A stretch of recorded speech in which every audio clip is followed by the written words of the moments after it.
এটা হচ্ছে খয়রা মাছের ঝোল। আর এটা বানানো যে কত সোজা আজকে চলো এবং তোমাদের সাথে এই রেসিপিটা আমি আজকে শেয়ার করছি। ঠিক আছে, চলো। Thank you. প্রথমে আমি খয়রা মাছগুলোকে ভালো করে ধুয়ে রেখে দিয়েছি একদম সাফা করে। এরপর আমি নুন, অল্প হলুদ গুঁড়ো আর অল্প একটু লঙ্কা গুঁড়ো দিয়ে এটাকে মেখে রেখে দিলাম ভালো করে। ফাইনালি নুন হলুদ ভালো করে মাখিয়ে রেখে দিলাম। তার সাথে সাথে এগুলো আমি বেটে নিচ্ছি। দেখো, সাদা সর্ষে, কালো সর্ষে, পোস্ত, এটা হচ্ছে কাজু, ভাঙা কাজু, আর এটা হচ্ছে কাঁচা লঙ্কা আর 3 টুকরো আদা দিয়েছি। এটাকে মিক্সিতে গ্রাইন্ডিং করে নিচ্ছি। খয়রা মাছগুলোকে ভাজার জন্য আমি তেল চাপিয়ে দিয়েছিলাম। এবার মাছগুলোকে এর মধ্যে ভেজে নিচ্ছি। উল্টো পাল্টা 2 পিঠ ভেজে নিই। ফাইনালি মাছগুলোকে আমি উল্টো পিল্টে 2 পিঠ ভেজে নিয়েছি। এবার মাছগুলোকে আমি তুলে নিচ্ছি। দেখো, এইভাবে সব মাছগুলো আমি ভেজে নেব। ফাইনালি খয়রা মাছগুলোকে আমি সব ভেজে নিয়েছি। এরপর আমি ওই তেলেই শুধু কড়াইটা পাল্টে দিয়েছি। ফোড়ন হিসেবে দিয়ে দিচ্ছি কালো জিরে, শুকনো লঙ্কা, একটা তেজপাতা। কিছুক্ষণ নাড়ে চাড়িয়ে দিয়ে দিচ্ছি পেঁয়াজ, টমেটো পেস্ট।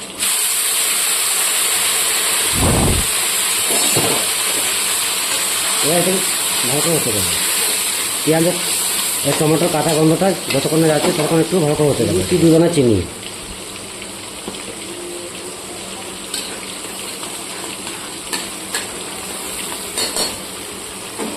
এবার হতে অ্যাড করে দিচ্ছি হলুদ গুঁড়ো 1 চামচ আর লঙ্কা গুঁড়ো,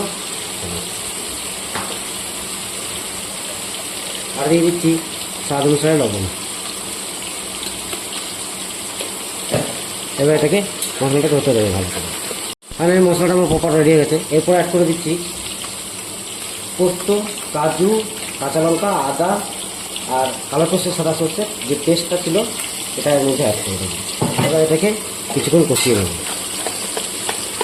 অ্যাড করে দিচ্ছি মিক্সি বাটা জলটা। এবার এটাকে হতে দেবো। ফাইনালি মশলাটা আমার প্রপার রেডি হয়ে গেছে। এরপরে পরিমাণ মতো ঝোল অনুসারে, মাছ অনুসারে ঝোল একটু বাড়িয়ে নিচ্ছি।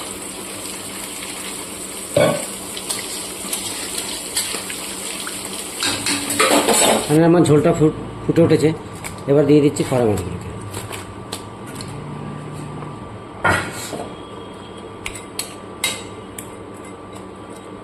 ভালো করে ডুবিয়ে দেবো। ফাইনালি খয়রা মাছের ঝাল আমার একদম প্রপার রেডি হয়ে গেছে।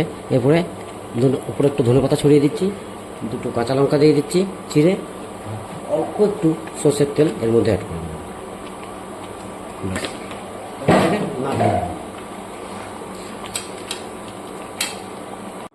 ফাইনালি আমি খয়রা মাছের ঝোলটা নামিয়ে নিয়েছি। এবার এটাকে সার্ভ করে যাবে, দেখতে পাচ্ছ। চলো বন্ধুরা, ভালো মন্দ অবশ্যই ফিডব্যাক শেয়ার করবে বন্ধুরা। আর ভিডিও বানাতে অনেকই কষ্ট হয়, সো প্লিজ একটু লাইক কমেন্ট করে দেবে ভালো লাগলে অবশ্যই। চলো, থ্যাংক ইউ।